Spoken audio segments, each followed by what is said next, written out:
Good morning, so it's RB here. Got a couple things going on this morning. Getting ready to continue on oil changes. Got the E26 in the shop. This one's definitely needing it. So we'll do probably the 1,000-hour maintenance on this one. So amidst that, we got studs going on today. Say hi, Da! Yep, that's my cool coworker. So having to cut down studs for the manifold. So cutting, threading, going fairly easy. So we're gonna knock this beast out, let it warm up a little bit, because it's cold this morning. Okay, so I've actually got the studs all cut down now and threaded, and I just used some copper coat on the manifold gasket. I'm gonna put one coat on, let it dry for a little bit, put another coat on, and maybe possibly a third coat. I don't think I'm gonna need to. I think it's gonna set down just fine. So we'll get that put on. The idea is get the manifold put on. And then I'll be able to work on the head gasket, get it put on, and then get the head put back in there. So that's kind of what I'm working on right now. Okay, we'll get you caught up here. So I got the manifold put on. I got the head slid into the unit here. Got the bolts put in. Got the valve train put in. Push rods. That's pretty much where I'm at. I'm going to go ahead and torque down these. I'm going to go ahead and do it to 60 pounds, and we'll see where we're at. I think the specs on this is like 60 to 80, so I don't want to put it too tight, and I may have to run it for a little while and then go ahead and check them again. So that's pretty much where we're at on that. So I'll go ahead and do that, and then probably go ahead and get the water line back in.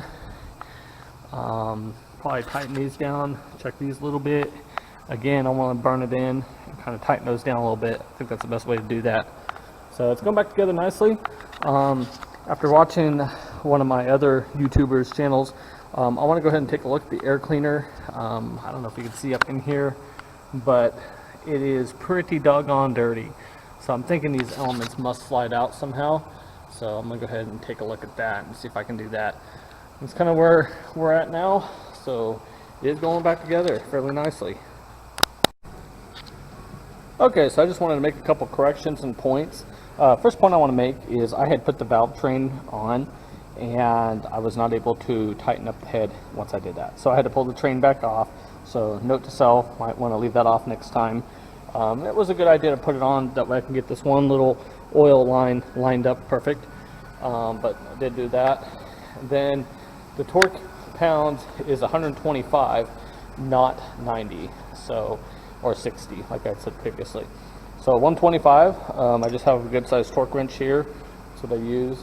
I love this wrench. And I'll go ahead and torque these down to 125 and then start assembling it. Alright, so I got the head all on, the valve train on, got that water tube going. Next I'll be installing the actual water tube. And then I think I'll do the upper elements and do the valve cover last. Got the fan stuff all on. So going to put it together pretty well here. Alright, so I got the tractor all put back together here. Went together well. So now I'm going ahead and doing an oil change, which is fine. This is the first oil I've ran since I got it unfrozen, so it looks a little discolored. So I bought a new filter. So we're going to do that, and then I'm going to go ahead and flush the rear end as well and add coolant and stuff tomorrow. So back together successfully, and we're good. Alright, so I got the oil change done. New filter in. There's actually 3 plugs on the bottom, or 2 plugs, and then the oil filter assembly. So I usually start with the upper plug, which happens to be this one right here. That releases half the oil, and then I go ahead and do the oil filter, and then there's one more plug back there. The reason I do that in that order is because if you do the back one first, it'll make a mess. It just splatters everywhere. So I do that. And when you put new oil in, use the oil breather here, and the way I do it is I open up this cock, put oil in until it starts coming out there, close the cock, use the rest of the oil to fill the oil cleaner, which takes about half a quart out there, and then I will put the remaining back in there. And so it takes 1, 2, 3, 4, 5, 6, 7, 8, 9, 10 quarts of oil. So we are there. So I'm gonna let this sit overnight, then I'll put coolant in it, and we should be good to go. So I'm real happy with how it's turned out. A couple more things I want to do. I need to tighten up this flywheel again, put some kind of a shim in it so it won't back out. Not that hard, got the tools to do it here. And then the other thing I need to do is tighten up the clutch plates. Because this tractor was frozen, I chose to leave the clutch plates a little bit loose until it burnt in, and it's burnt in, so now I'm going to move them in some.